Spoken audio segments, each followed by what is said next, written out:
Hey, welcome back to the channel. This time for week 2 of the Vega Battlegrounds Championships. We've got the Grandmaster's Cup going for you today with Group A action. USAFA versus Nick136. USAFA entered this as the #1 seed. Unfortunately, he went up against Carl, who is a phenomenal player, and Carl was able to best him. Nick barely squeaked by Doc MCoC. I did not see the matchup, but I was told it was phenomenal. Not surprising that Doc was able to take Nick to the limit. Both of those streams, I think, are very worth watching, even knowing the result. We're going to see them go head-to-head together. If you know, for those of you who are not used to these streams, the best way you can thank me, or one of the best ways you can thank me, is go and thank these competitors. They're putting on a show. Live streaming is tough enough, but then doing it in a tournament, doing Battlegrounds, very difficult. Their channels are both linked in the chat and the description. And then also very quickly, the Grandmaster's Cup, we're adding a new wrinkle. There's a new Grandmaster every week. Week 2, our Grandmaster is none other than Kat Murdoch, a awesome follow on Twitter. All of her art, her insights into the game, it is phenomenal. Her Twitter feed is also linked in the description, and she decided banned Gallant and Hercules, meaning they are not even allowed to be in the deck of the competitors, and then they cannot ban the Hood and Nova. I know that's going to affect a lot of people's play. We've got a lot of Hood fans, got a lot of Nova fans. And then I do want to welcome to the stream my co-host for the early morning here, Aiden Egatron. Thank you so much for being here, buddy. I'm going to start setting up these streams. Yeah, not a problem. Thank you for having me, Vega. Absolutely. Yeah, so with Gallon and Hurt Band, that's going to mean that tech defenders are all of a sudden going to be a lot scarier for a lot of people. I mean, that leaves really just CGRs and Hulkling as like the last two staple cosmics that people tend to draft. Obviously, people can take things like Cersei, but for the most part, Gallon and Hercules, which are insta drafts for quite a few of these competitors, they're no longer going to be picked up. And then Nova and Hood, like Hood is a very fast attacker, and with how strong Mystics are in this type of meta, that's very good to see. Nova is one of the more difficult cosmic defenders, but I think with how prominent Mystics are in some of these people's decks, he won't be as scary as he maybe usually is. Should be exciting to see.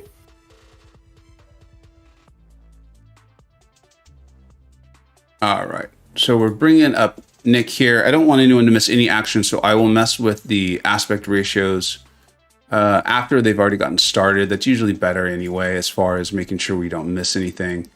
And have they started already? They're about to. They're drafting. Okay. All right. Yeah, I'm just trying to get a look at people's drafts here. It looks like Nick picked up Karnak, actually. Not a surprise for him. That's a rank 4. He does very cool things with him. That's good to hear, actually. That probably makes Kat very happy, because I know she was considering making Karnak one of the people that couldn't be banned. That or Medusa, so that's good to see. Yeah. Then USAFA's picked up kind of a more typical draft that you would kind of expect. The Havoc there is a good shout as well. I mean, your stream yesterday when you had Nerd coaching you, he talked a little bit about what Havoc is like in this meta, and yeah, so it's good to see that someone else has picked up on it as well in the tournament. Oh, there's Nova from Nick. Oh, USAFA also has Spot. Yeah, That's really cool to see. For those who are unfamiliar with SAFA, and we'll catch up with the chat and say hello. Thank you, Aiden, for kind of carrying us through there with the analyzing while we're getting this stuff set up. And I'll continue to mess with the aspect ratios for those who aren't familiar with it. For those who aren't familiar with SAFA, he's a great player. He's in BG2, actually in the same battle group together in 4 Loki. Phenomenal player. Does some really nice war videos too, you know, just showing you some different champions, and really likes to teach through it. Okay, I'm actually gonna have to delay the streams here. I'm realizing how not even they are. I'm not sure what the correct term. They're not lined up. It's 8:30 in the morning for me, folks. I've helped my family get ready for the day. I've gotten a little bit of work done. I'm taking a very early lunch break, so they're gonna allow me to warm up a little bit here. We'll get these streams lined up perfectly for you. I'll get going here in just 1 second. And boom. Looks like Jay Will is rating you, by the way, Vega, because I know he was streaming earlier and he wanted to kind of stream until you started the tourney vid. Oh, thank you very much, Jason Jabari Gaming, another phenomenal channel, a tournament winner himself in Ghost Dog's Fall Brawl, and also a competitor in this tournament. And I'm looking forward to seeing some great things out of him. I already saw some in week 1. So here we go. We've got this We've got this Diablo. Nick does tend to run the recoil tree. It is one of the unique things about him. He does really cool things with it. So I think this matchup with Thing might go pretty quick. Yeah, it really should. I mean, Diablo's not kind of traditionally what people would look at for a Thing counter, but he honestly does pretty well. The only thing you need to do with any of the champions that don't have a direct counter to Thing's rock stacks is managing them, and as long as he does that, it should be a really quick fight. It looks like USAFA's already done with Nova. Did take some chip damage, so we'll see what it comes out to in the scoring.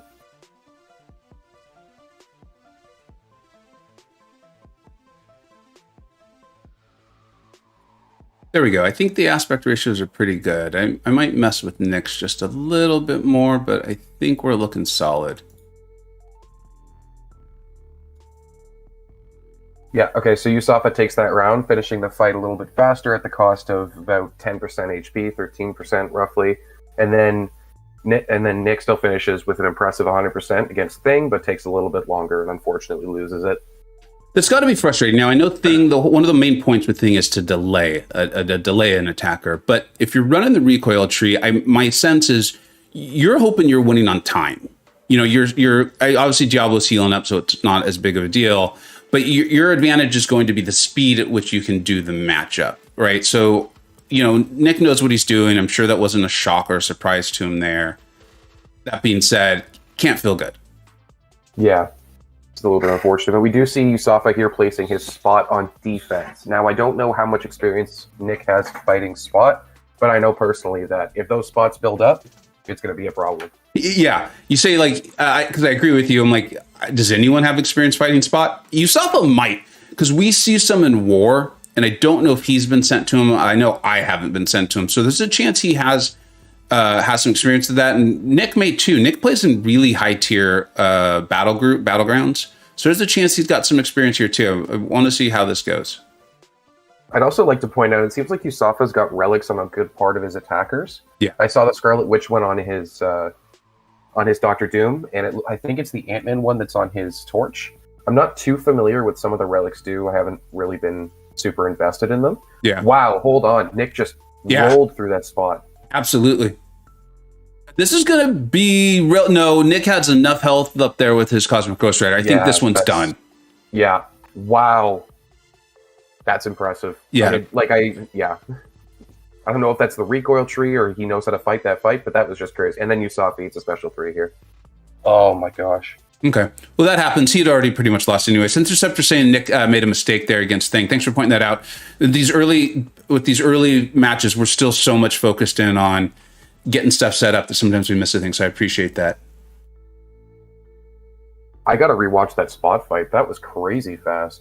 Yeah, I don't know spot well enough to know that if something unique or special happened, or if that was just Cosmic Ghost Rider with recoil doing what Cosmic Ghost Rider with recoil does, you know? I feel like that's what it was, because I don't think he even got enough spots to go untouchable. I don't know if that was an RNG thing, because I know Spot has like a fairly reduced chance to gain spots, and if you're not hitting his block, he won't gain them. But that was still very impressive to see. You know, Toffrey, an incredibly smart player, also in the tournament, is saying CGR will kill spots super quick, can't miss anyways. So that and a rank 4 CGR. So Toffrey, again, these players playing at this tier, saying not shocking. So that's cool. Oh, I forgot. That's right. They're mentioning the vigilance that CGR gets from his 5-hit medium ender. Yeah, that would counter the untouchable. Yeah, but I thought you would still take decent amounts of rupture from the SIG ability, or was it? I'm not super familiar with Spot, but I think it's a SIG ability that he gets that from. Yeah. That's interesting, though. Okay, I think this matchup definitely favors Nick. Nick, I'm sure, knows how to play Ghost well. He's going to get that power going. You know, coming out of the phase, right, Ghost can't be evaded, if I remember correctly. So, yeah. And Havoc, I think it's going to be a relatively slow fight there against Karnak. It should be interesting to see, because if Spider-Ham places Power Stings due to his signature ability, that could be a little bit... Oh. There's the mistake. That was the mistake we're talking about. That's running Ghost without Wasp. It forces you to really try to time those specials. Yep.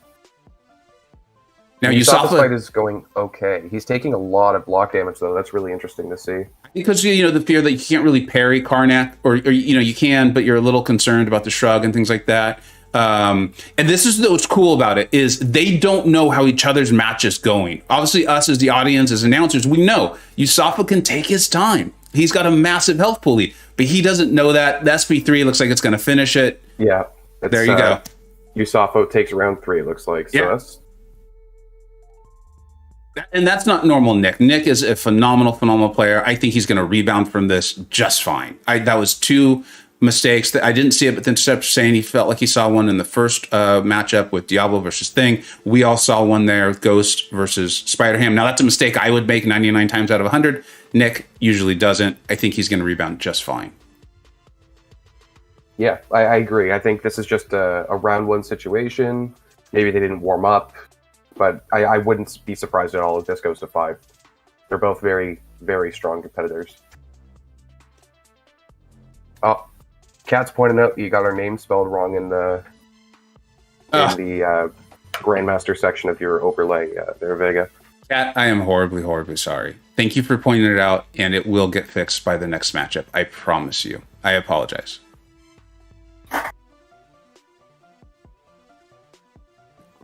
The link to your Twitter feed is definitely correct, though. I did that straight from your Twitter feed. Okay, so this time we get to take a look at the bans that they have, and it looks like Nick is banning Joe Fixit. And that's something that's not too common. I'm wondering if it's like a void situation and like the petrifies could be a little bit problematic. Actually, Aiden, if you don't mind doing the full analysis on your own for about 2 or 3 minutes, I'd really appreciate it. Not a problem. Thank you. Yeah, so USAFA bans Domino and Hulkling, which isn't too surprising. Those are 2 very strong, both defenders and attackers, like 2 ways. Should be interesting to see. Killmonger Torch on Nick's side, and he takes up Penny, and he takes his 5-star Elsa. So that means that USAFA has to save his Havoc for attack unless he gets another mutant. Here we see USAFA. He's got Doom, Rintra, and Havoc right now. And since Nick has the Torch, it's going to be a little bit interesting. Oh, I have the bans backwards? My bad. That happens to me all the time. It's tough when you're looking at 2 screens.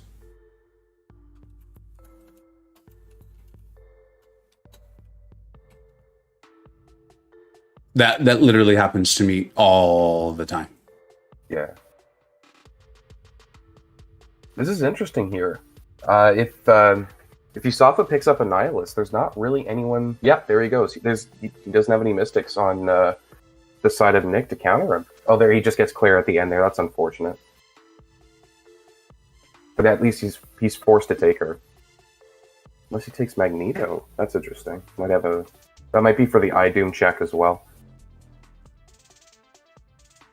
I do want to point out I did fix Kat's name. That kind of stuff's important to me. It's important to me, and I appreciate Kat pointing it out. All right. So did I hear we have an actual Elsa? Nick did draft his Elsa, meaning that's forcing. I think you said this well. I just want to make sure I followed that's going to force USAFA to save a mutant, his Havoc, for defensive use, right? Correct. Yeah. Nick seems to only have his 5-star Elsa Bloodstone, or maybe I don't know if he actually owns the 6-star and then just is using the 5-star to kind of deter the ban. Yeah. So the 5-star is there in his draft, and the only mutant that USAFA has is his Havoc. So he's got to save that, not use that on defense. Otherwise, it's pretty much an instant round win for Nick. Look at this power gain out of Killmonger. It's so frustrating. Yeah, like the thing with Killmonger is with the recoil master, you're automatically going to be taking some reverb damage from the start. Yep. But I mean, Kingpin's self-heal due to the willpower, even with the reduced amount, it should be enough to kind of hold him. Yeah. It really feels to me like, and I know this is the announcer's jinx, so I apologize for doing this to my alliance mate. USAFA looks on his game. I feel like he's been warming. Oh, see, the announcer's jinx. As soon as I say that, he hits into the counter punch. But he looks like he's on his game. And I think it's going to be a matter of whether Nick recovered. Nick was obviously a little off his game. He starts playing the way Nick can play. This is going to be a phenomenal one. Yep. And I mean, Red Mags versus Annihilus is a relatively safe fight. It depends sometimes. Like, even with the reduced ability accuracy, you're still seeing stifle debuffs get put on you. You're still being stun immune sometimes. You're still triggering the Unstoppables every once in a while. But Nick is handling it like a pro. He's being very smart about backing himself into the corner, and then that's kind of reducing the amount that a Nihilist can kind of dash in freely at him. And then he just waits out the timer, and I think he's got it. He did it. Yeah. Really smart, patient play. That's tough when you're throwing that SP3. That SP3 animation is taking time, and then waiting for those bleeds to do their job. Really nice play by Nick there. Really, really solid. Yep. I think the most impressive thing is that he's ending, like, he's using a lot of very recoil-friendly champions, but he's ending at very high health regardless. And I think that's something to note here. He's clearly got a very good understanding of those masteries and what he needs to do to finish at high time and high health. Yeah, I completely just jinxed USAFA. Like, that was instantaneous. What are you going to do? Chris Kronk, I think it's very likely we'll see 5 rounds. I think without the announcer's jinx, I think that USAFA would have won that relatively well. Oh, interesting. We're seeing Omega Red versus Infamous Iron Man here. Yeah, Chris, I will try not to jinx anymore, but we do have cream cheese in the chat, which always helps.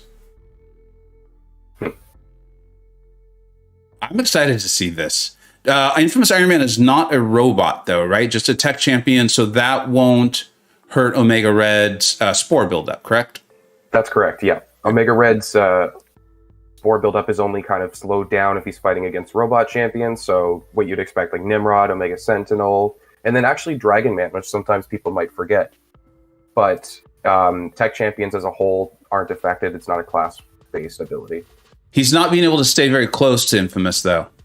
And USAFA's doing well down there, doing a nice job. Looks like he's been watching Bitter Still, learned how to dash back when the defender dashes back. Throws the nice special in there. Because of the node, we use the friendly node.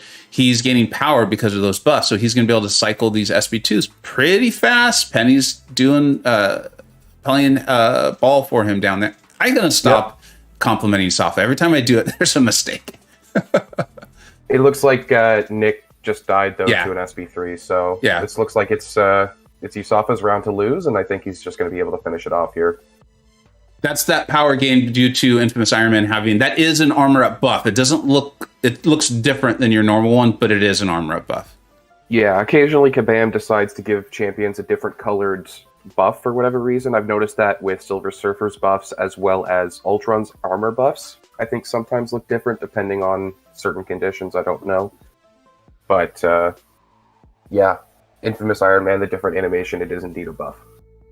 Metric saying they felt like Nick may have been kind of throwing that one. Yeah, I think so too. You see that Valkyrie, and that would make some sense setting up this matchup here. Yeah, I think USAFA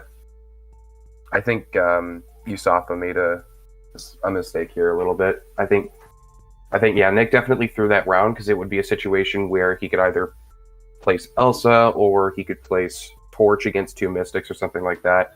I think if USAFA saved his Havoc, though, that would at least have given him a decent chance of winning, but it would still leave Torch versus one of 2 Mystic champions. Yeah, on Nick's side.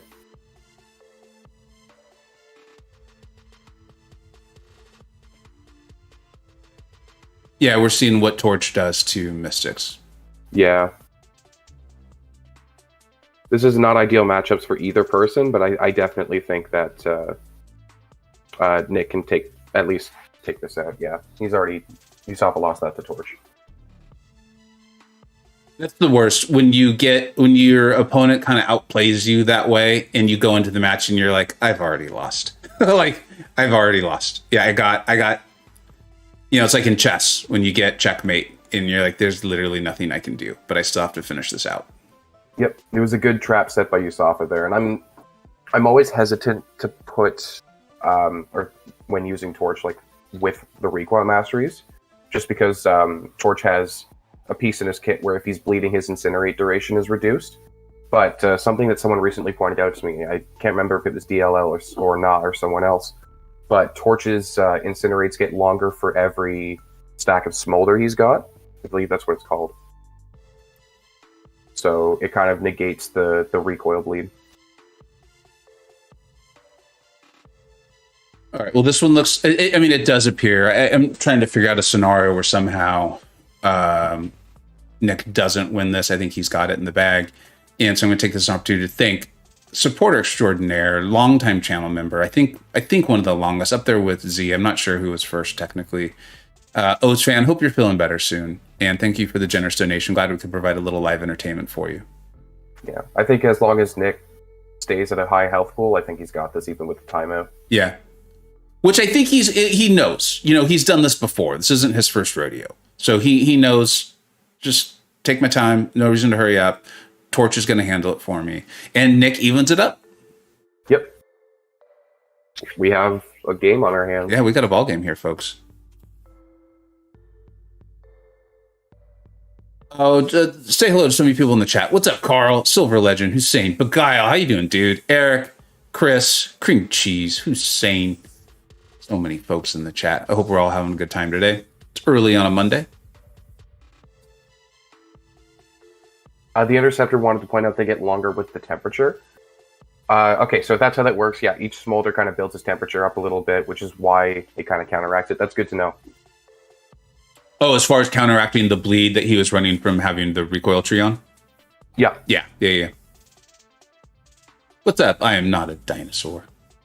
Oh, who's on call? This is Aiden, Egatron, the gentleman who was the first to really show us the power of Juggernaut in the tournament last time. He and Suida, pretty much simultaneously, but Egatron's match was first, and it opened my eyes, that is for sure. All right, I don't know, I haven't been enough attention to the bands, been setting too much stuff up, had to fix my own typographical error, but we've got Hulkling Band. We see how powerful he is. Legacy used him to destroy my rank 4 Sig 200 Nick Fury. Archangel Band, and Domino, not wanting to deal with Domino doing Domino things. And then on the other side, we've got Nimrod, Joe. A lot of people I think the word is out on Joe. I think folks know Joe. I think people who've been tuning into my tournaments know what Joe can do now, if not mine, watching Infamous streams.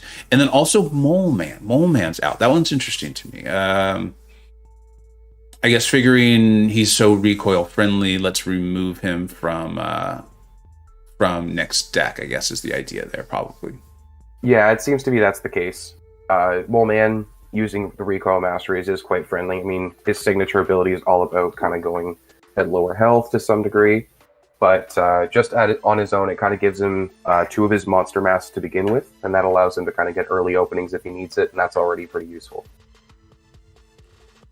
Also, just having that Elsa in the deck, Nick gets her again, it just causes the opponent, in this case USAFA, to make sure they've got a mutant. You've got to do it, or you're just handing around.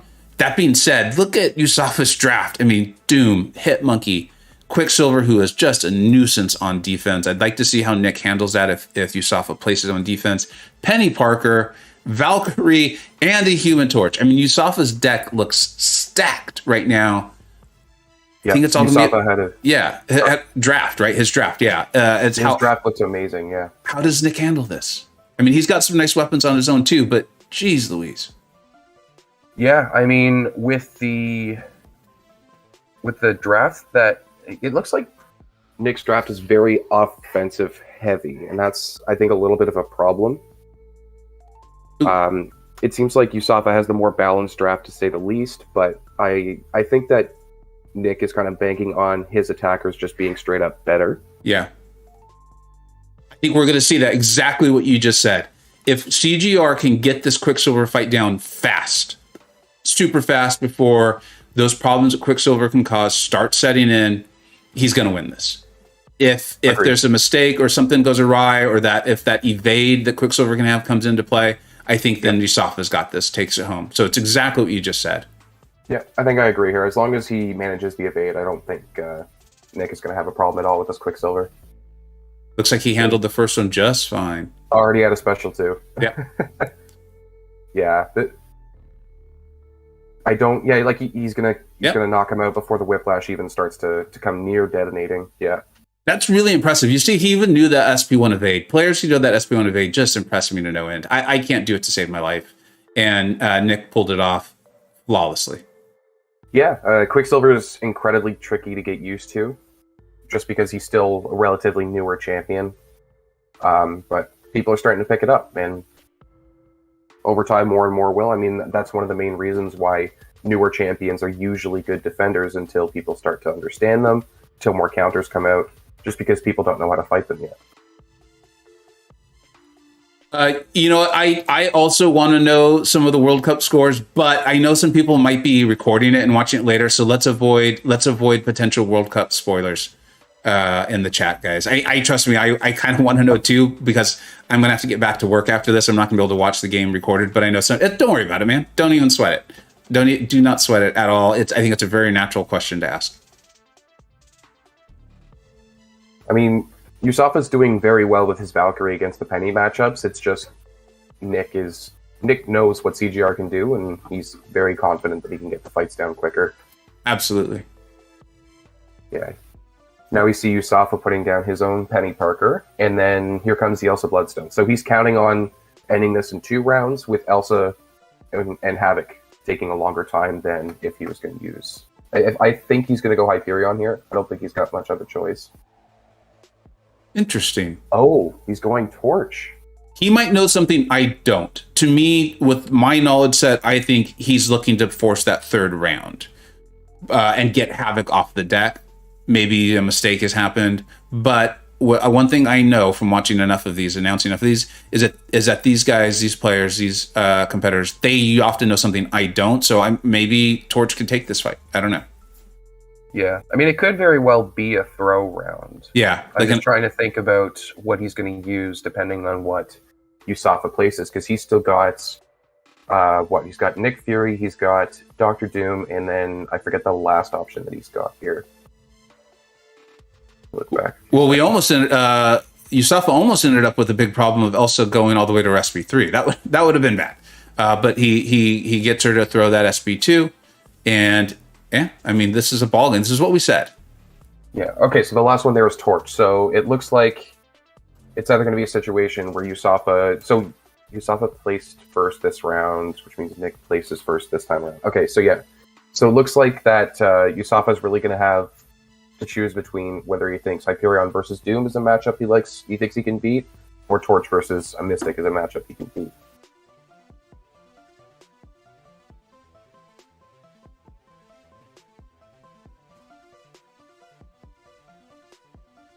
Placing is Juggernaut. Okay.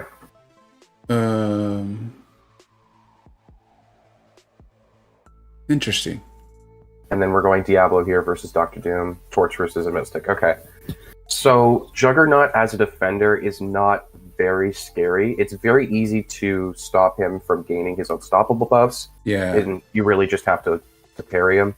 Yeah. The only time you need to kind of keep an eye on it is if he already has an unstoppable buff active, and then you try and parry, because then you're just going to remove the unstoppable buffs and you have to reparry.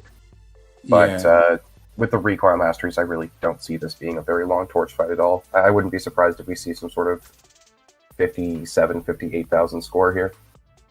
Maybe it's a slight hope that with the buffs he goes red, but so much damage is being done. I think. Yeah, there we go. Well played by USAFA there. Yeah. Well, and we said this early. We were like, the draft is ideal. Like, the draft USAFA had was phenomenal. And how do you handle it? How do you deal with it? I think Nick did a great job of forcing it into 3 rounds. Agreed. I think we saw from the beginning that Nick's deck was very offensive heavy. Yeah. But he definitely did. I mean, just taking him to round 3 alone was quite impressive with the deck that he had versus the one that USAFA had. Doom was getting every ounce out of that. I mean, look at that. Nick still scored 53,000 points. Yep. That's gonna win 90% of the time. Yeah. Usually in Victory Track, right around now, you get over 50k, usually you're fine. That's an unfortunate loss by Nick there, but he can definitely come back from this. Yeah. Interesting. Nick and Doc went to the end against each other. So this BG, if USAFA pulls this off, this BG is going to be incredibly, incredibly tight. Because this would put USAFA at 1-1, Nick at 1-1, and then Doc and Carl, I think, is going to be a great matchup. No one really knows Carl, but I've been told he's very good. So don't quote me on it just yet, but I think Nick just swapped to his non-recoil deck. Ooh, okay. which USAFA is not going to know. Right. He'll know as soon as he starts the first fight, but I think that's what he just did there, and I just caught it. Very, very cool.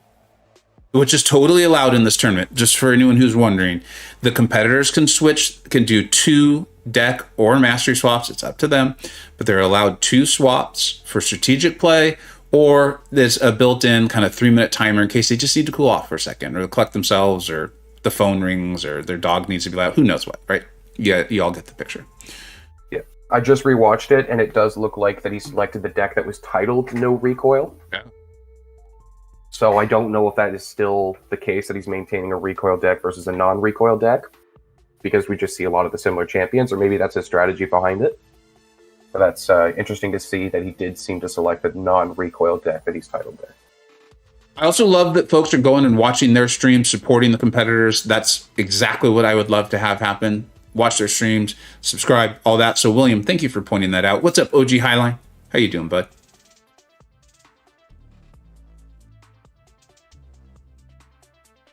Yeah, the guy is absolutely right. Swaps are a great idea. In a situation like this where Nick needs to win in order to keep the game alive, then he really just has to make a big switch up. And in this case, making USAFA think that he's still using his recoil deck could be that change that he needs to throw him off and get us to game 5. Get to a game 5 where anything can happen. Yep. PWF is, hey, what's up, PWF? How did I not say hello to you earlier? Is pointing out that Nick did not ban Archangel, another sign of a no recoil. So he's not just, it's you can tell that's a really, this is a very hard sentence to say properly. It is a very well thought out plan by Nick, not only switching up the deck and the masteries, but also who he's going to ban as a result. Agreed.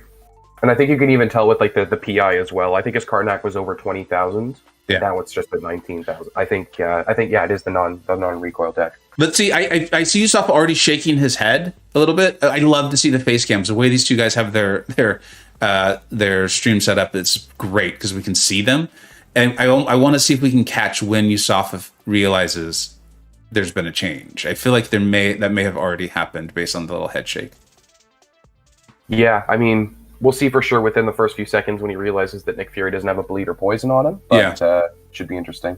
And then he's going Scorpion versus Nick Fury here. So I'm wondering if this is a throw round on the side of USAFA. Yeah, that's not what you're typically looking to do. But then he places his Sassy, a great defender. But then again, it's USAFA's deck. They're all going to be great. Yeah. On Nick's side, he had Diablo, he had I-Bomb.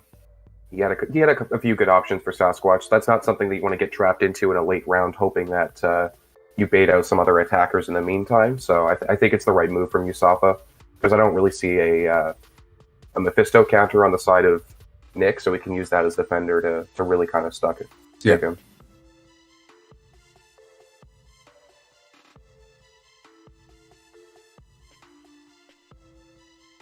I could swear that when Nick goes unblockable, his reach is just a centimeter longer than when he's not unblockable. It drives me wild. I know I'm sure it's not. Well, I think it's not actually, but it sure feels like it when I'm playing him. Yeah, I'm wondering if it's remnants of the input issues, because when they were first happening, people were mentioning how there was a pattern between champions that had unblockable in their kit. Oh yeah. I know that Hulkbuster was a big problem for a while with that. So I'm wondering if this is just remnants because of that, because I've noticed it too a couple of times where it seems a little bit bizarre with Nick Fury's unblockable. Yeah, that's actually a great point. And sorry guys, we're just pretty much assuming that Nick's going to win this, but as I'm watching it, it's not as certain. I mean, Sasquatch is just such a large health pool.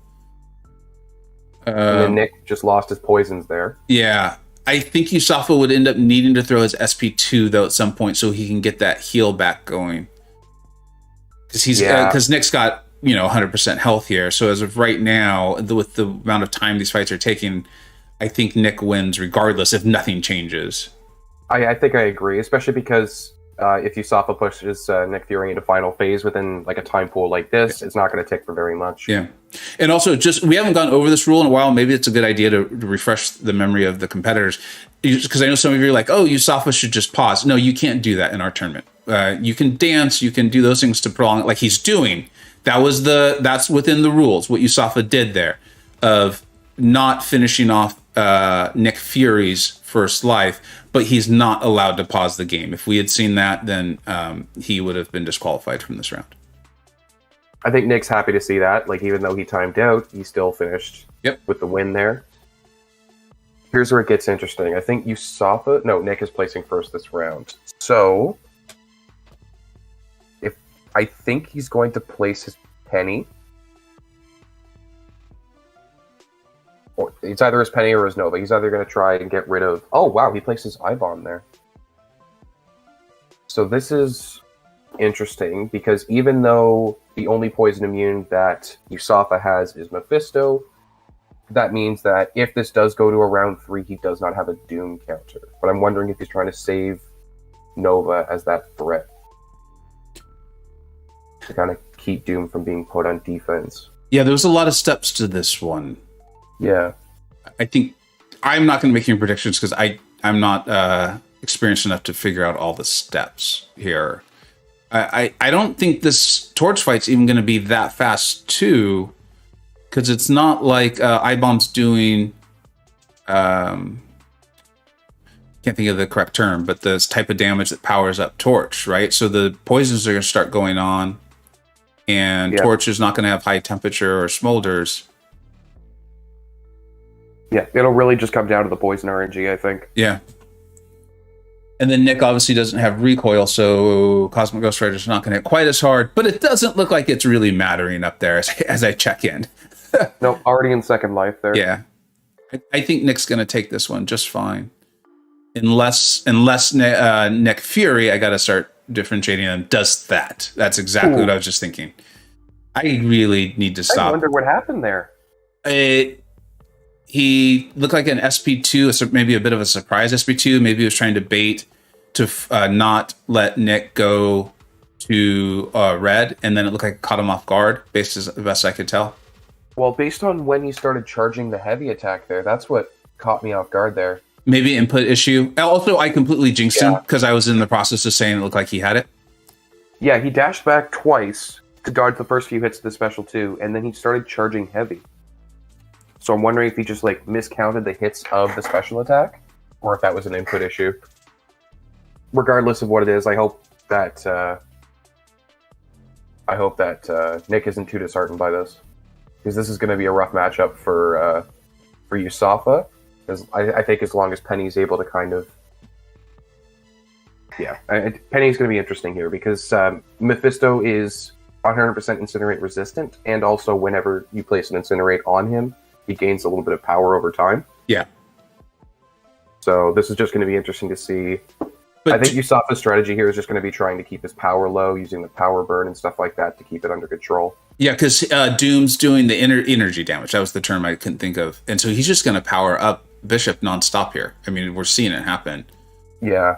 It is an unduped Bishop, but because he's in overload, that's a very good SP2 dex there by USAFA there. Yeah, and I'm really happy that I didn't say it all comes down if he can dex the SP2. And then there's the unblockable SP1. Yeah. So now I think this is going to go downhill a little bit for USAFA.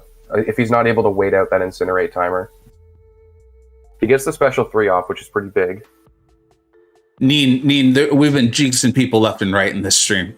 So don't feel too badly. At least I have been jinxing people.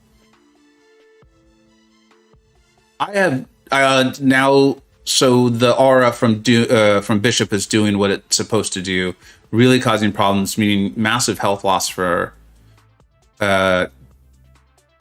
Interesting use of the Striker there.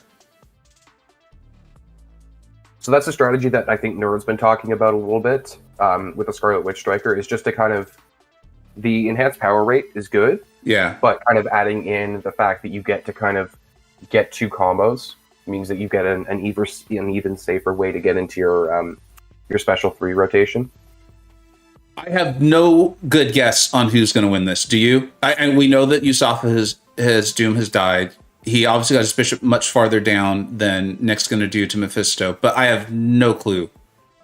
I think it really just depends on Nick finishing at high health and maybe just trying to do as much chip to Mephisto as possible. Like, I think at this point you just kind of rush in, do the special 3. Yeah. So I think this will go to Nick, but I don't know. Yes, it does. That's close. Look at the point difference. Oh my goodness gracious. Yeah, that was very, very close. I can't remember. I think Defender health pool is weighed very kind of fairly in the sense that it's very forgiving compared to something like time, where if you take more time, it seems like time's value is like much, much more decreased. So that's really good to see there by Nick. So we have a game 5. Massive credit to Nick. I think Nick has had multiple times in this matchup where something didn't go his way. Maybe he made a mistake, a drafting thing, and he stayed tough and forced his 5th round. I think no matter what happens here, he deserves massive credit. Yeah, I absolutely agree. And I think just even being willing to switch up your strategy, I think that just shows like a ton of grit on the side of Nick here, because we know he's famous for the recoil masteries, and we're not too sure. I don't think I've ever. I won't lie. I haven't seen too much of Nick's gameplay, but for what you mentioned earlier in the stream, it seems like he uses recoil masteries most of the time, if not pretty much all the time. Yep. So having that in his back pocket, that I do have an option where I don't use that and I could throw my opponent off. I think that's really cool to see. I think Nick's got to like his draft right now. I feel like these are champions he knows well, he uses well. USAFA's, I think, got to like his too. His Spider Ham has come up. I know he loves his Spider Ham. I'm sure he wants to take Rintra too. Lots of great choices there. Yep. He doesn't go with Spider Ham. I think that's showing a lot of strategy on his point, wanting to get that Mephisto for defense, I'm sure, and leaving one of his favorite champions in Spider Ham on the bench. Yeah, I think part of that is based on the fact that Nick has kind of leaned into his skill champions a little bit. I mean, we see here he's got Karnak and Hitmonkey to pick from, and then he's already got Nefiri drafted, so it'd be a little bit difficult to kind of find a good opening for Spider-Ham based on what Nick had already drafted. So I think picking Mephisto up is the right move. Yep. And then USAFA, I think, is looking to see if CGR is in Nick's deck or draft before he decided, Infamous Doom, no CGR, got to be relieved to see CGR. Or did he ban CGR? I don't think he did. I don't think he did either. Yeah. Though I am surprised he drafted Korg there over either Annihilus or Juggernaut. With the Bishop. Because Nick already had Bishop kind of sitting right there, and now he's got Juggernaut as an option as well. Oh, late game null. Yeah, I think USAFA's going to end that with a null draft. Or the Havoc draft, interesting. Yeah, I don't think he's got an armor up champ. I saw the question earlier about relics. Yes, there was a large back and forth when we realized that relics would be in the game and potentially usable, and decided, yes, we're going to have them allowed in the tournament, and you're allowed to use the striker that comes along with them. I don't know if I said hello to Infamous. I know I talked about his stream earlier, but what's up, Infamous? How you doing, bud? I think it's really interesting. I think it was the right move not to ban relics, just because of where they are right now. Not a lot of people have them at a value where their actual abilities make much of a difference. Yeah. A lot of it is like very low potencies. I don't know what I'm curious actually. Maybe if we get the chance to speak to USAFA, that's something to ask, is what the potencies look like on his 5-star relics. Yeah. Because I know on the 3 and 4 stars, they're nothing super impressive. I think this favors USAFA right now. The Overseer gets powered up every time Man-Thing tries to poison him or nullify or any of those things. So, I mean, his cosmic power or gamma power, is just going to ramp like crazy. I think the issue is, can he make sure Man-Thing doesn't go red, which is literally what's happening right now. He needs Man-Thing to throw this special. This is Man Thing is known for doing something like this. Especially Now he's got the passive power gain, so that's not a threat. But he's still not throwing the special too. Now he finally throws it. Yeah, that's just annoying. And then Nick is doing real well up there. He's definitely doing the damage. He's lost a little bit of health. Now USAFA is just nuking in. I think this is done within another combo SB2. Let's see. Yep. Really well done by both of them. It just went a little sideways for Nick up there, but he played that very well, I think. Yeah, I agree. I think Nick definitely did play that very well. I think that USAFA also would have had a much, much faster fight if that Man Thing would have thrown that special a little bit faster there. That was still a very impressive fight. That was like 52 seconds, I think. Yeah, I think USAFA deserves a ton of credit for staying calm. Man Thing was just like medium. No, I'm not going to throw my special, USAFA. It's not going to happen. USAFA just kind of waited it out. It happened, and then finished off the fight like a champ there. That was really nice. Yep. All right, so USAFA's placing first here, and he places the Korg.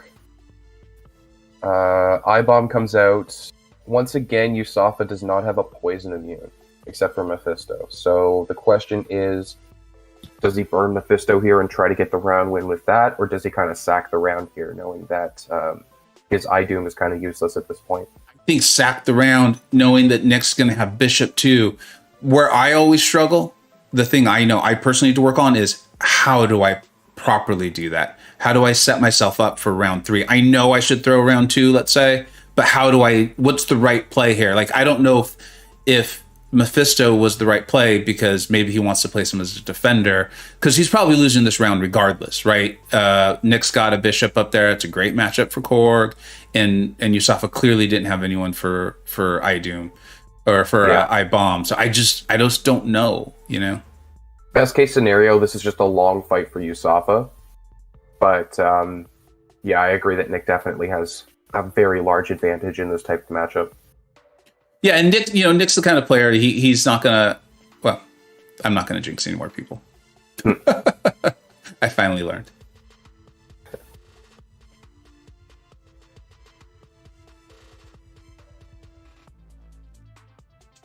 Comes a nice SB2. Most of the rock stacks are off, so even the Incinerate sticks a bit.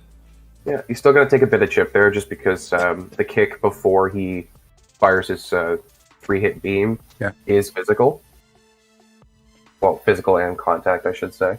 But it's not much compared to the chip damage that most other champions would end up taking. Yeah. That was cool use of the Striker, too. We saw Storm come out there. Looks like there's a relic on that Bishop. Yep. Yeah, like I said, I'm not super familiar with a lot of what the relics tend to do. Yeah. Like the best options. I think that's eventually something I'm going to start looking into once I start getting more and more of them. But at the moment, I think I'm perfectly comfortable just kind of reading them as I get them. Yeah, that's my approach to relics too. And I've said that in a few videos here and there. Is like just let them come as they come. Don't chase them, is my opinion. I think they're really nice. I think they're fun. I'm excited about them in the game. But I'm not going to be, chasing them. Let's just let them come, and I think it'll be a fun addition. Yep. So this is going to go to a round 3, just because we know that roughly the same situation happened with Nick's Penny, and it finished at just under 30k, and Nick is sitting at a 40k score. Yep. There we go. We're down to the final game. Make sure you go support these guys. Let them know you really appreciate the show they put on for us live on stream. Battlegrounds is tough enough as it is, but to do it live on stream in a tournament, that's a big deal. Their channels are linked in the description and in the chat. Do me a favor, go subscribe, and let them know you appreciate it. Here we go. Okay, so Nick is placing first, puts his Mephisto down. If I were... Yeah, I think I agree. I think if I were USAFA, I'd put Rintra down, and then I'd have to use Havoc. Because Havoc is Incinerate immune, right? Yep. Incinerate immune, plus the Incinerates will help him stack up his plasma. I believe that's the case anyway. I'm just going to check on me real quick to confirm that. It's been a while since I've used Havoc offensively. Yeah, I am a Havoc novice. Immune to all forms of Incinerate.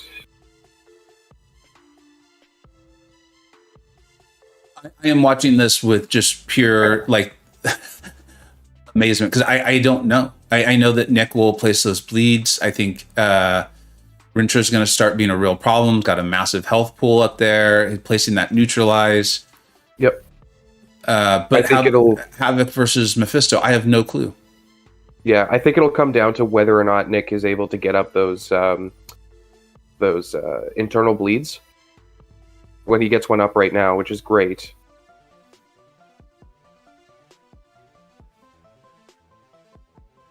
Yeah, I mean, the health pool that Rintra has is just massive. Yeah. Oh, that's a lot of damage. I mean, I know Havoc does big SP3s, but I was not expecting that. The heal back from Mephisto, why was it so minimal? That would possibly be because of because USAFA got hit by the special one beforehand. Mephisto's persistent charges determine how much regeneration he gets, and normally they trigger at roughly 30% HP. Oh, okay. So whenever he kind of crosses that that level between like 31 to whatever he kind of gets hit with. So at that point, USAFA managed to get him to like 19 HP, so he would only heal up to very minimal amounts. And I think he only had 2 persistent charges, so the regen was less.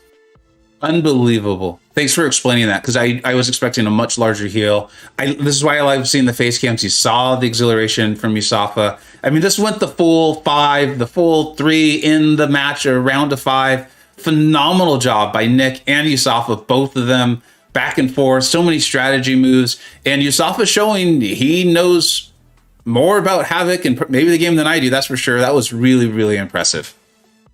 Hey, guys. What's up, dude? Congratulations. Yeah, huge congratulations. Just because I want to know personally, did you know this Havoc versus Mephisto fight would go so well? Because I know I definitely didn't. Havoc is just fantastic. I knew that Mephisto really didn't have anything in his kit that can really hurt me. I was wondering how big his sig was, because that can always play a factor. But yeah, it was it worked out really well. So I'm glad that my champ draw was good enough. So, and I have to give it to Nerd too, because Nerd's the one who convinced me to rank 4 Havoc. Actually, it was for Carl, but that didn't work out. So I'm glad I was able to use him for this match. That was incredible. You and Nick both just put on a phenomenal show. I mean, back and forth, so many strategy moves. At what point, how early on, or what point, if you recall, did you catch on that Nick switched to a non-recoil deck and mastery set? Not at all. Absolutely not at all. I didn't even notice. I didn't even know that until after you told me. Oh, really? Interesting. Yeah. Now, did that come? I mean, that had to have come into play then, right? Because you were just focused on the opponent that was in front of you. Were you not that concerned with recoil versus not recoil to begin with? Okay. I do remember the first 2 matches, the first 2 sets. He did have the recoil on, and I thought that was interesting, but that really didn't play into my fight strategy whatsoever. Okay. I wanted to know so much about the Havoc versus Mephisto because it surprised me. And yeah, Nerd's awesome. Thanks for shouting him out. I did a stream with him yesterday, and I learned so much already.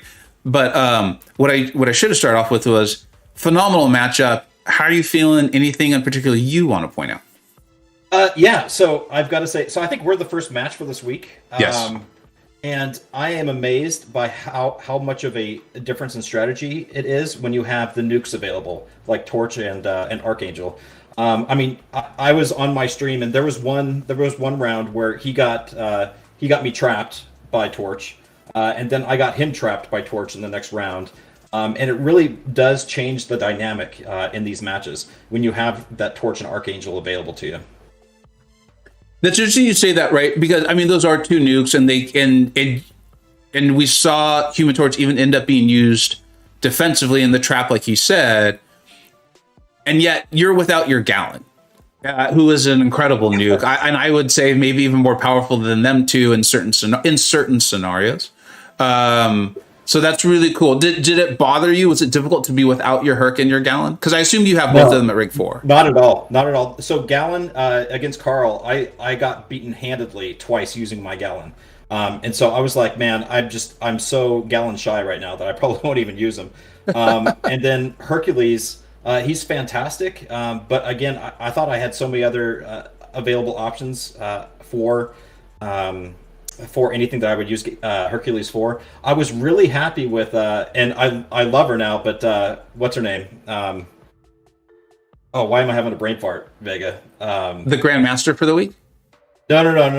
The skill, the skill girl, Valkyrie. Oh, Valkyrie. Valkyrie, yeah. Valkyrie is phenomenal. Yes. And she is definitely on top of my list now for a possible rank 4. But I never realized how wonderful she was. I watched you and Nerd yesterday during the coaching match using Valkyrie, and man, she is phenomenal.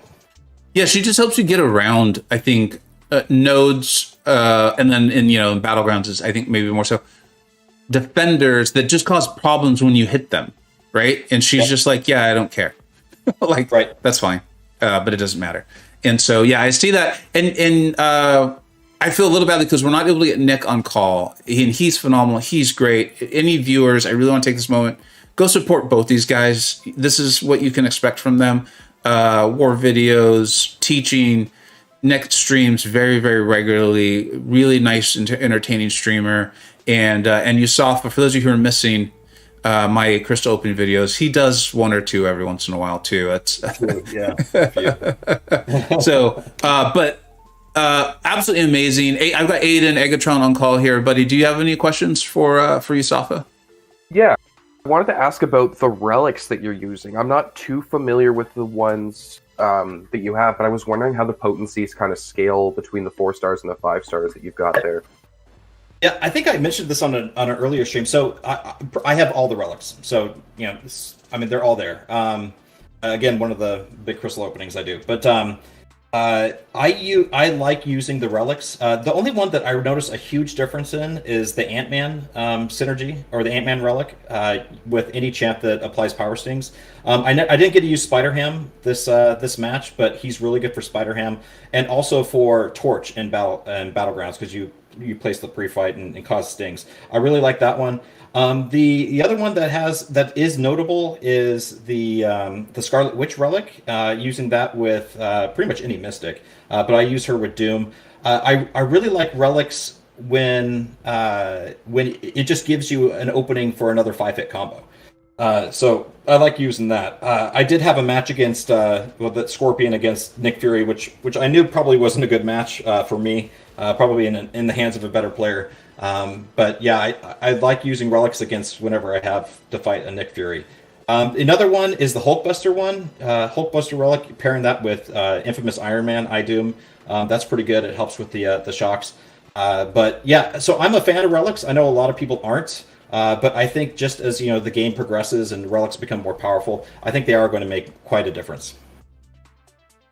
Thank you. I was I'm not familiar with a lot of the relics, and I noticed that you had quite a few there. So just kind of let's put it this way: I've got a lot of 3 and 4 star relics. I don't have like the higher rarities, and I don't have them all upgraded. So I was curious if it was a situation where you used them more to get those openings, or if it was a situation where just having that the abilities they bring to the table was more valuable.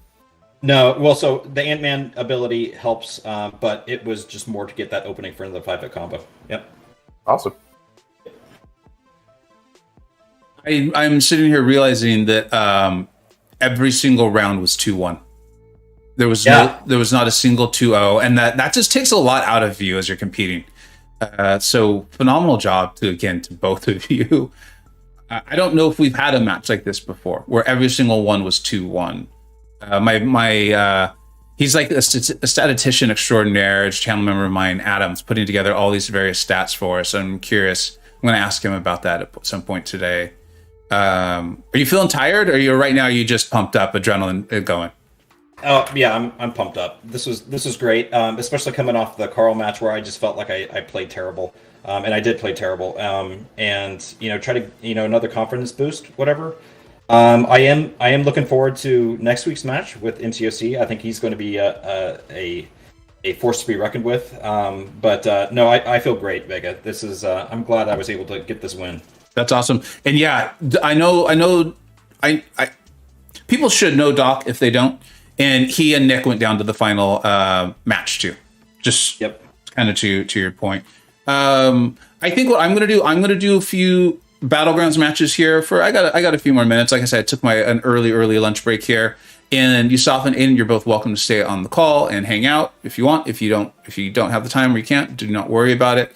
But USAFA, phenomenal job. Thank you to supporter Ozfan for the very generous donation. Everyone in the chat, make sure you go subscribe. USAFA, Nick, awesome channels. You'll have a lot of fun. Trust me on this one. Thank them. And so yeah, you guys are both welcome to hang out. And USAFA, thank you so much for putting on the show today, and Aiden for joining me on the call. No problem. I think I'm going to get back to work. But thanks again, Vega, and thanks for setting up this tournament, man. It's been great. And Aiden, I hope I don't get to see you anytime soon. So, all right, I'll talk to you guys later. Take care, guys. All right, I'm good to stay, Vega. I'm also available to do friendlies if you're interested. You know what? So just again, who knows what'll actually happen on stream? But I want to show you all this, and some of the strategies Nerd gave me, I'm still having to work through them because I'm not comfortable with the defenders. You know, I enjoy war, and in war, I get my battle plan, I get to do duels, I get to understand the thing, and then I go in and I do the fight. I love Battlegrounds partially because I don't get to do all of that. So, like yesterday, I threw an SB2 into Killmonger with Juggernaut while he had reverb up, and I died, right? So I do want to preface it with that me messing up is not a reflection on Nerd. But since I had Nerd's schooling yesterday, you can see we did the friendlies and I lost, right? This has been the result since Nerd's advice and going over, and I still have a lot to learn. That's awesome. That's pretty good. that's pretty good. And these folks I played were good players. I could tell. In fact, one of them, I think it was Claude Deniz, and I apologize if it wasn't. I got lucky. They had me. I think they just made a mistake in the round 3. They must have made a gameplay error, but they had me. They had won, and so I got lucky there. But sorry. The point was I wanted to show that. But I'm gonna try to win a little bit. I'm on a little hot streak. I want to kind of practice my my matchups. You know, maybe let me see how this goes, because you know me, I'm on stream. I enjoy talking and a lot, and Battlegrounds and talking a lot don't go hand in hand so well. So if this one goes poorly, maybe we'll do some friendlies with Aiden here and Nah. It looks like he's offering to do some. Fair enough. So we'll get that done. This is really different though, man. You were on the stream. I remember you being there. But it's a very different mentality and strategy, and even that I'm struggling to get used to. Of like, why is my Herc not in here? You know, there's just certain things, but I get it. It makes so much sense, and when it works, it's really nice. It is really nice, and of course, it's for the node, right? It's not never Herc. It's just not with this node, not what I'm trying to do. Yeah, and I'd like to mention that maybe it's also to kind of get you used to using other champs and not relying entirely on Hercules. Yep. That's also kind of a nice added bonus, because I know a lot of people, their solution to content and stuff like that is, oh, let me just use Hercules. He's probably going to be fine. He's got the immortality mechanic, and he's got the intercept windows that are larger than literally every other champion in the game. Yeah. So kind of having to get to understand your entire deck and get used to playing around with other champions that turn out to be better counters maybe is something that kind of comes as like an added bonus by not having a Hercules or a Torch or an Archangel in your deck. Yeah, you know, and like even right now, I still went with Scorpion because I think he is such a good attacker and handles so many different mystic problems that can come up. But I'm so used to prioritizing my dual threats. Now, I still think dual threats have a great role in this. I'm not like totally throwing everything away, but I am putting more into your non-dual threats and having dedicated attacker and defenders. Like I'm still going to take Nick. He's phenomenal. And I think I'm going to go Domino because I have a rank 4 sig 200 Domino. I think she's going to cause problems no matter what. So right now I feel like I've got 2 defenders. I feel good about them. You know, well, if they take Ultron, which they do, and then if they took Let's see if they double down on those techs. I'm surprised they didn't go Guardian, and like they might end up doing it, but yeah, I mean, I need to start looking at Ultron. I've been telling myself not to until he's awakened because I want him. Yeah. I want to commit Sigs into him if I'm going to take him up, just because that quad immunity or double immunity, double pseudo resistance is something that is very, very unique. But Guardian versus Domino, from personal experience, is a ridiculously fast and safe matchup. See, here's where I might be messing up, but I want to learn my lesson. I'm actually going to hire Nerd for some more sessions, because it's now the drafting and the analyzing who my opponent has. So that's just going to be me needing to get the reps and learn, like, from mistakes, right? That's how I learn, is I make mistakes, and then I'm like, okay, how do I improve on it? But like, I saw my Archangel, and I think she's going to be good because he's only got one champ defender here that's a serious problem for him. I see that Bishop, and so my Korg doesn't feel nearly as powerful. I think I'm going to go Terax and Eye Bomb. I think I'm going to be good to go. I think those are the two right picks there. Another option would be to take Korg just to make sure that he doesn't place his Bishop on defense. But yeah. I do think that also I think you made the right decision, because it's a lot of Battlegrounds drafting, especially in the situations where you're drafting first. Yeah, is planning for what else you've seen in the deck that hasn't popped up yet. You know what, so though? If I know that they've got like a Nimrod in the background, I usually won't take my Sauron until like last round. You know what, though? I think you're right. Like, as soon as you said it, I was like, I think I should have done that, because I really don't have a great Bishop option at all. And trying to get that off the board where Korg could still maybe have won me the match would have been really nice. Yeah. Oh, they're going to place the Nick Fury first. Interesting. I think they're trying to get rid of your Archangel. But, I mean, I think you're also safe to maybe put Weapon X down to use as an attacker. I think I'm going to try Weapon X. I need to, obviously I'm very new to Weapon X. Tigra is amazing for Bishop. The Deceptor, see, that's where I need to get better with Tigra. I need to get better with Tigra so that I can be more confident. She comes on the board, I draft her, and then, I'm not just using her for Hulkling or something like that, where I'm like, okay, I know that fight specifically. It's going to be a process. I know I'm not going to win my own tournament this one. I probably won't win the next one. But if I can start doing better in it, I'll feel really good about it. Yeah. And then Interceptor, like, even if you're confident with Tigra, like there's certain like levels of players with Tigra. There's people who are completely new to her, who don't know anything about her. And then there's people that are pretty comfortable with her, and they're good at taking her into her good matchups.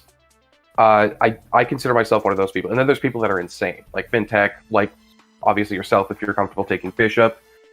If you're in a situation where you feel comfortable taking Bishop with Tigra, or if you take Dr. Doom with Tigra, then you're way more advanced than most of the player base out there. Darn it.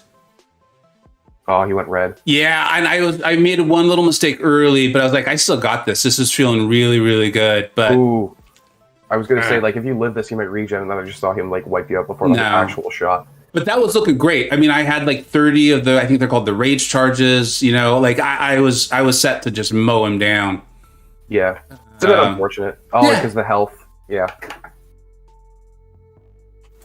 Nice jump. I mean, I'm not going to win them all. And this is also what Nerd was advising me, is he's like, when you're in that victory track, try stuff out, and I believe this is how life should be. This is how I live my life, is I'm going to make mistakes. Fine. That's how I'm going to learn and get better. So, like, I'm now thinking about what Interceptor saying about Tiger is the only way I'm going to get better is by trying. I probably should have just gotten her. Like, that's, again, another adjustment that I need to start making, is when these amazing attackers show up, you nab them. Because they're going to help you with so many different defenders that might get thrown your way. Yep. They went Bishop. I think I'm going to go Nick. And then do I Archangel this Bishop and just hope? I would say... I don't know. I think you don't really have a choice. I'm trying to think, because if they place Mole Man down, you're really just going to have a rough time. But I really think, if they're tossing their Black Widow away, so yeah, you could I-bomb it, actually. That could work. Let's try it. I'm not sure. Again, this is me not, because I always had this very tech-heavy roster for bishops. So this is the kind of thing where the strategy nerd gave me, I got to get better with these attackers in these matchups that aren't the hardest of counters, Yeah, Bomb no, and even just said Dex it in SP2. chat. I-bomb and Dex SP2, which is easier said than done. But, and he's running recoil. Did I miss that? I must have missed that. That's actually really good for you. That'll help you with speed here. So can I go straight to my SP2 then? I would say rush your SP2 and try to force him to the SP2. Ooh, Yeah, that's just me messing up. okay. Gotta try to stay away from him, see if I can.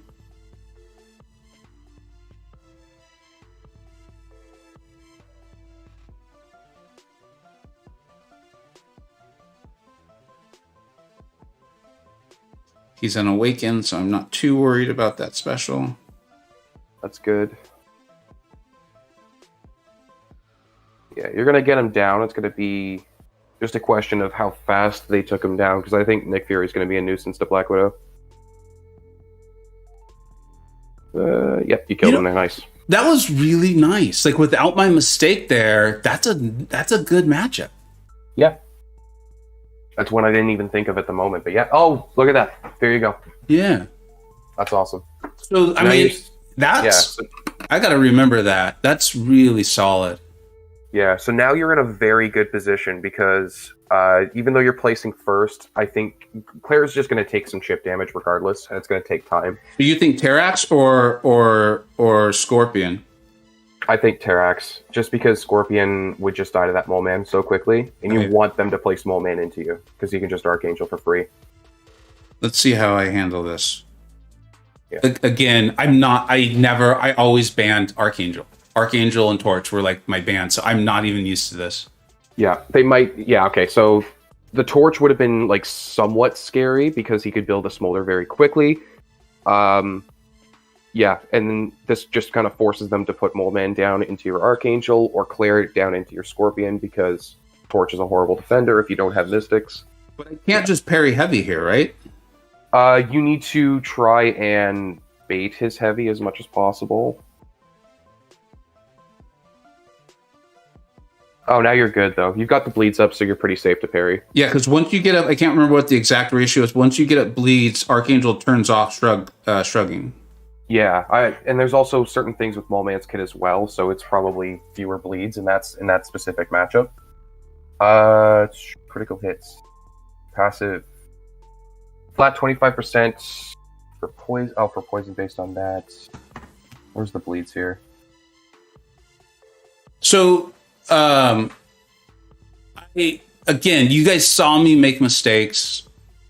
I obviously have a stronger roster than my opponent. At least it looked like it. But again, this has been my experience, is like with nerd strategy, and he did personalize it to me. Like, if you saw the stream, there's multiple times we talked about, like, well, go with this mastery set, or I know that you like to try to kind of play, try to kind of win ugly, right? Because I'm rarely going to be, especially in like my own tournaments, right? We've got players like Aiden, who's on call here. We've got Na in the chat, like Infamous. I'm rarely going to be the better player as far as like skills, like actual manipulating the characters. But with my roster and some strategy, maybe I can hang there. Maybe I can win some matches, which is ultimately what I'm shooting for. So it would be 100%. Sorry, you would need 4 bleeds in order to have like full reduction. I'm trying to determine. So I probably got a little lucky there in the very beginning, as far as some of that. Yeah, that bleed not being shrugged off, like the recoil bleed not being shrugged off, helps you there for sure. Yeah. And then Nas making out a good point with the inequity mastery and all those poisons. That's true. That's really true. I like that matchup. Because that's one of the scary things for me is some of these like just really troublesome menacing defenders. Bishop being one is like, how do I now take them? Okay, so interesting. So it's a minus 70% chance to gain a monster mass, and whenever he gains a monster mass, it's going to purify. So realistically, yeah, it would be like because the bleed didn't get shrugged off, you were at 95% right at the beginning of the fight. That's good to know.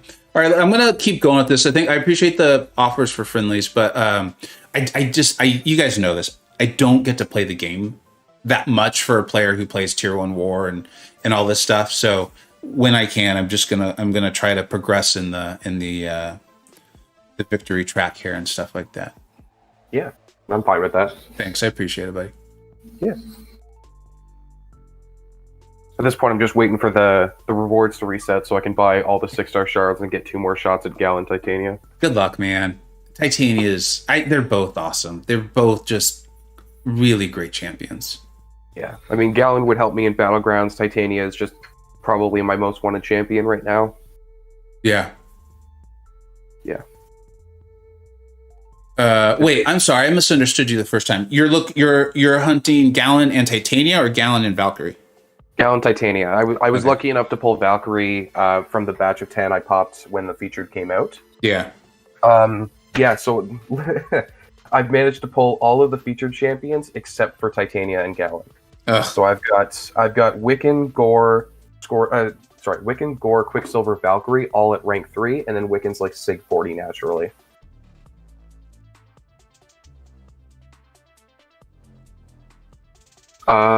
Salvo, we're not sure exactly. They haven't really given timelines for stuff like that, but I think we're going to see Iron Man Infinity Wars buff in January, I think was their timeline, or at least like the beta for the buff or something like that. And then if it follows that type of pattern, maybe February. I don't think it's coming before then. I was a little slow there. I actually wanted to ban that Guardian. I definitely didn't want to lose my Doom, but we'll see what happens. So yeah, so picking up Weapon X means they're forced to pick up the Nimrod here. Okay, definitely going to go Fury again just because of his awesomeness. I think I'm going to go Valkyrie, even though she's only a rank 3. I think that's the right move, personally. I think based on the fact that she gets the benefit from the nodes and can just spam special 2s in a block, Yeah. I think that's big for you. Yeah. Like, in fact, if they take Kingpin, I'm going to maybe eye her for that matchup. I want to kind of test that. Yeah. So is she rank 3 Sig 200? She's ranked 3 Sig 200, yeah. Wow. I don't recall if they had problematic mutants. I didn't pay enough attention to that. So I'm going to get rid of, and I'm going to go there. Yeah. And then the Ridge's meant to be a check for the Cersei, yeah? Yeah, and just a great defender. Like, you can very often just plop him down and, yeah, you know, if they pull a torch or an Archangel or something like. But I think I looked and they didn't have either of them in their deck. I think also something to mention is Valkyrie is probably one of the best early draft champions that you can get. Like, she's up there with Torch and Archangel and Herc with the amount of coverage that she has, especially in this meta.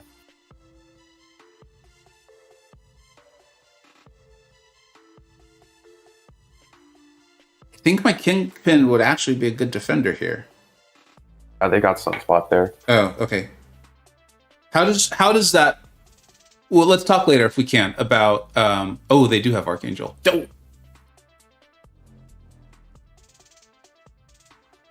I'm going to draw out the Archangel early though by placing Fury and see what happens. Although they'll probably use Sunspot, huh?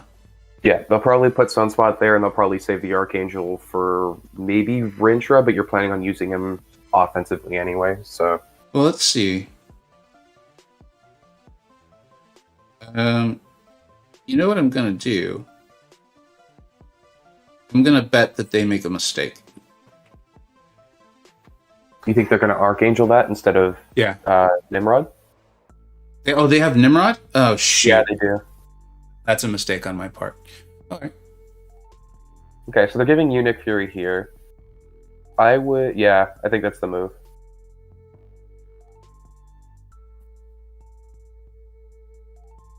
I still think that he's so dangerous that one mistake and you've got serious problems. Like, if that fight, if it goes well for them, it's going to go quick. So I'm not going to rush this. I'm still just going to play Valkyrie and see what happens. I'm kind of relying on that Weapon X causing an error. We'll see what happens. It's still threatening, and I mean, Nimrod is one of the safest possible options that you could have for Weapon X, and it can still cost you some health. Yep.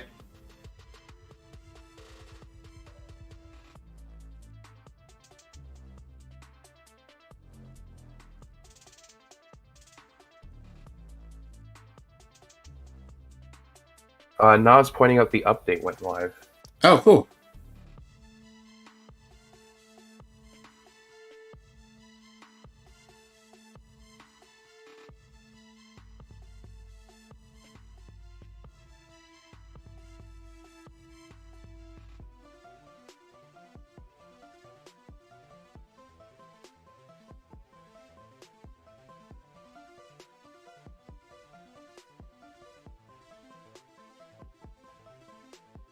I'd like to actually, I know I'm supposed to be hitting block, and maybe that's going to end up being a mistake because of the power gain. Darn it. All good. Oh, did you get pushed to special 3? Oh, no, you're good. Yeah, well. Oh, you're fine. Because you're about to hit another special 2 again anyway. I did the little pause there before throwing a special 2 in hopes of getting him to block. That's good. That was a very clean fight. Yeah. There's a reason why I still got my 5-star Nick Fury in my deck. It's because of stuff like that. He's just going to kill time. And it looks like they just didn't make any mistakes. So well played by them. Nice job. Yep. And then the Nimrod's out of there as well, which is good for you because I don't think you had any counters. I can't remember if you drafted Hyperion. Yeah. Yeah, you did. Okay. They will probably end up going Cersei or... Oh, they went Dragon Man. Okay.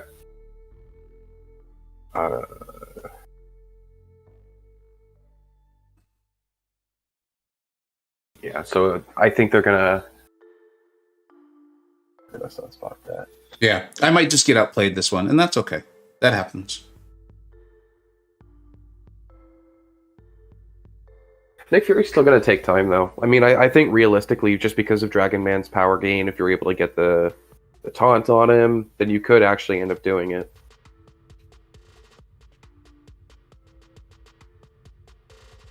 This is victory track metric. He's kind of on a bit of a streak at the moment, so he just kind of wanted to keep going.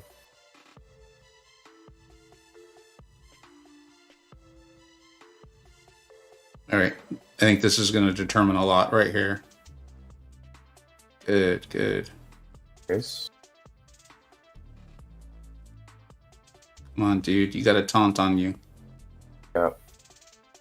The placebo debuff.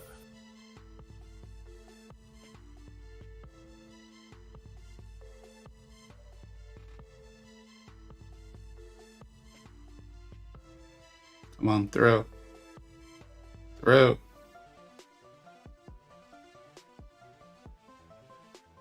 Jelly, USAFA ended up taking it in match 5. Every single one of the matches went to round 3.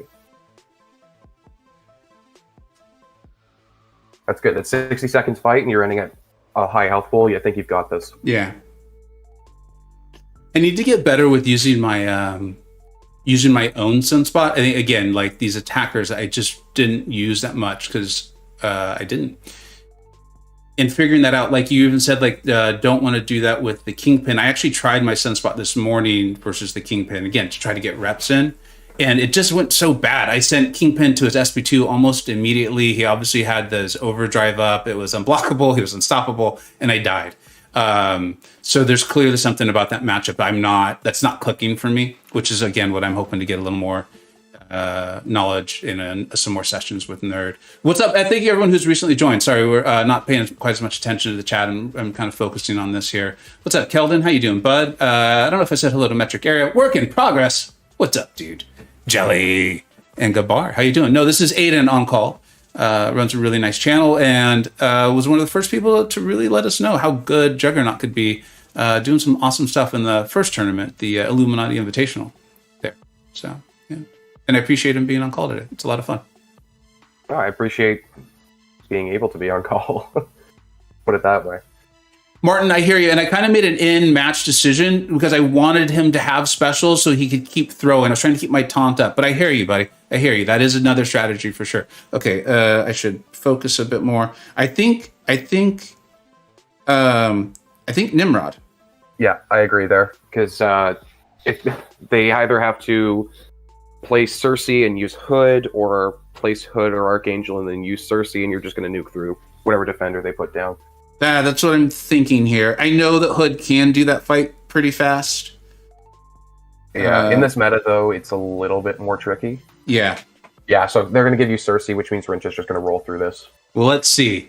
That could be the co-host jinx. I hope not. I hope I don't carry the jinx gene. No, I've done this fight so many times in war where I can't even throw my SP2 that like I can almost do it in my sleep. But we'll see. We'll see. I still make mistakes from time to time. Captain Easy says, just be aggressive. I think getting up that first neutralize is the big deal. So that way she can't get up her glancing, like right there with the missed parry. Try to line up. Your power is just rocketing, yeah. Yeah. Let's see here. I was hoping she'd throw her special. Okay. Throw it, Cersei. Come on. There we go. Thank you. I didn't want that, though. That's no good. Fortunate. Make sure I throw this in time. So nice. was it? Oh, ain't it, Chris? The cow was like, nice. The cow was like, I'm on the big stage. We got people watching. I'm gonna crit for you, Vega. I'm gonna do it. Hey, Joey B. Yep, it is me. The cow likes the spotlight. I think the cow likes the spotlight. Yeah, Rintra is a beast for a reason. Nice. I love the pun. That was awesome. What's up, Joey? How you doing, bud? Captain Easy. Ote? I don't know if I'm pronouncing that right, but what's up, buddy? War God. Yeah, I was not expecting that one to crit, but that when he does, oh my goodness gracious. The cool thing is when you can stack up enough ruptures, it doesn't matter. It doesn't matter if he crits or not. It's a good fight on them. It's just the Rintra matchup is so much better. PWF, please, no more of these like 8-minute Rintra fights for me, please. What do I have to do? I should die on one. I think that would fix it. If I die, actually, if I die on one, they'll probably just send me back in. They'll be like, let's give them a confidence boost. Yeah. Oh my gosh. All right, we'll do one. I'm going to do one more. See if we can get into. I guess it would be what, Diamond 1. The way that they changed how it works visually, I think you're trying to get into Diamond 2. I've been constantly confused by this. Yeah, but it looks like you're correct. Yeah, there was a change between this season and last season. I think the one that it's showing is what you're trying to work towards now, and not what you're in currently. Got it. Whatever, it's fine. But yes, I think you're correct. Actually, I think you're right. Good luck in War today, Vega. Get Masters. Thank you. No, good. Thanks, buddy. Larry, I think you just saw why Rintra is good. Yeah, I think Larry's there's been a running joke on is ex-champion good after they do something phenomenal. I know Larry's a very frequent commenter. Oh wow, we've got an interesting deck here. This is the type of decks I like to see where there's some personality to them. I see a Gore, I see a Chavez, I see a Titania. Oh my goodness gracious. Okay.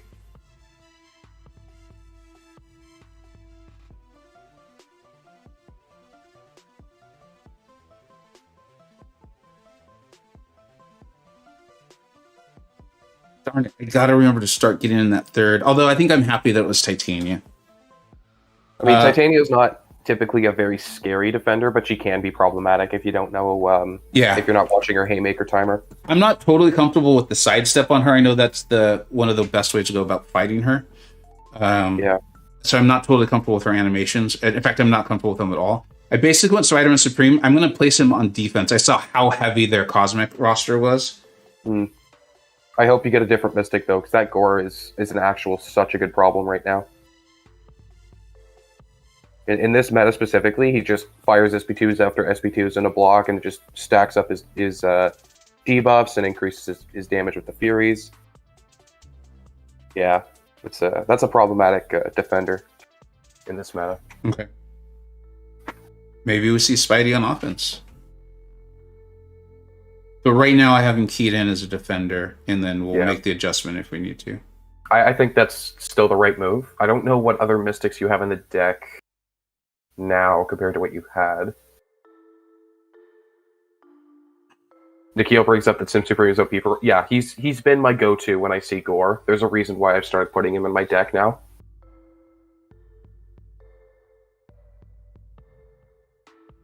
Takes the Juggernaut, yep. Wow, that Gore is going to be a problem.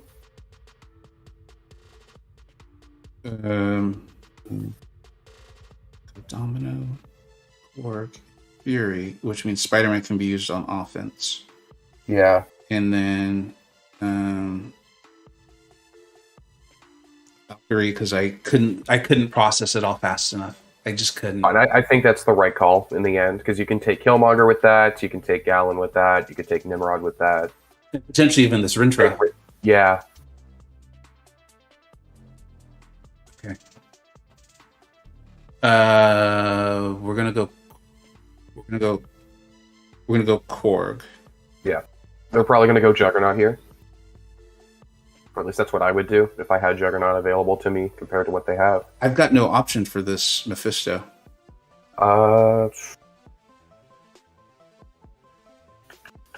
He's not bleed immune, right? He's poison and incinerate. Poison, yeah. I was gonna say I think you'd use Domino here. Okay. At the worst case scenario, it's a throw round. At best case scenario, yeah.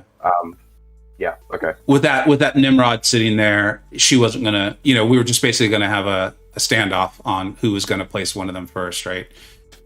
So, like you said, if a worst case scenario, this is a throw. I didn't see this Mephisto. I think I had a chance to select a Scorpion and I didn't.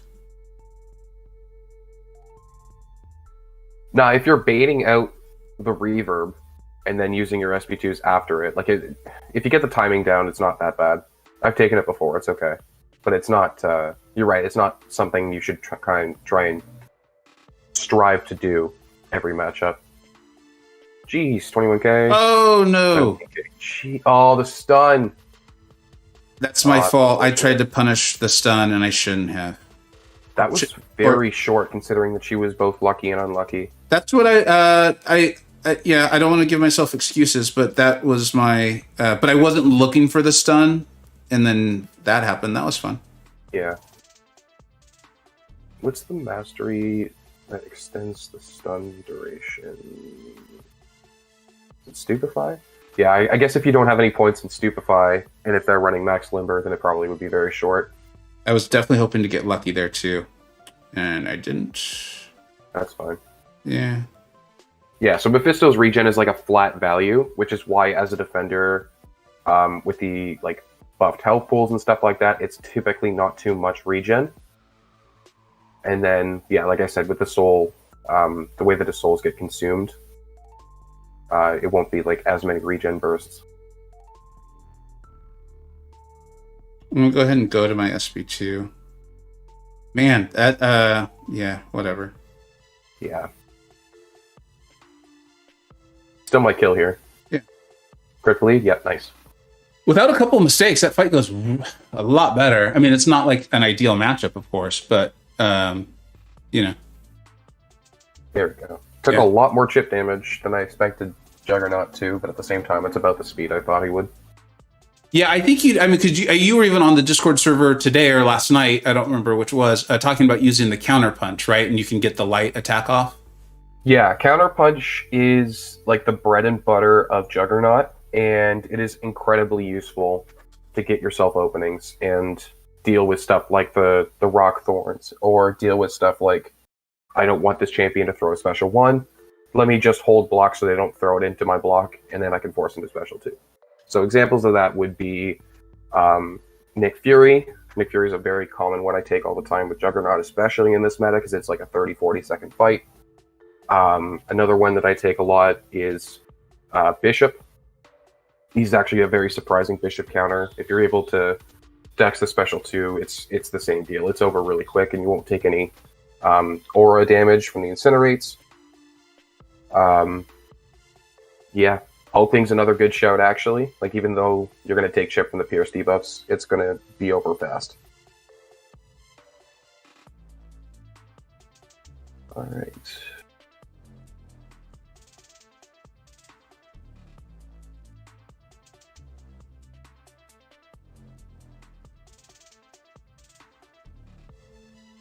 Why was I bleeding?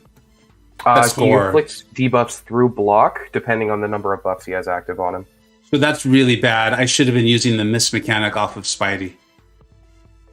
That's fine. I think that's still a very good score. Yeah. And Nick Fury is going to stall time. That's just, but that's because Gore doesn't have a miss counter, does he? No, it's not. Okay. True sense. It's undermined. So the only thing it does is it counters auto block effects. Okay. It's not even like a direct unblockable. It's literally just a counter to auto block. Okay. So for anyone watching, I'm obviously very unfamiliar with Spider-Man. I intended to use him on defense, but that's what he can do to champions who have a lot of buffs. He's also got that nice miss mechanic, which I think actually helps power him up too. If you trigger it, I'm still a little uncertain on him, but that would have been the way to go. And then I don't take all that bleed damage, and I can still get off my heavy, the SP1 and the SP2. Oh, well played to them. Like, that's great. I mean, they earned that win. That's awesome. I don't, that's great. That's great. I do got to go. It's time. It's time for me to get back to work. I hate going out on a loss, but if a person's going to outplay me, I'm very okay with it. Thank you so much, everyone in the chat. Aiden, thank you so much for being on call, my friend. This was a lot of fun. I appreciate you being here. Yeah, not a problem. And I should be fairly available this week, so if you need more co-pilots for more matches that you're covering, I'm probably going to be available. Cool. Great to hear it. Thank you so much. Hope everyone has a great week. Had a great Monday. This was a ton of fun. I don't know when the next VBC match will be. Everyone, the competitors are getting that stuff scheduled this week, but we'll be out there. Make sure you follow me on Twitter. That's one of that's where I tend to announce most of the matches, or of course on my own channel. But YouTube. It's not always great at putting out those notifications. Thank you so much, everybody. I hope you have a great Monday and a great week. Take care.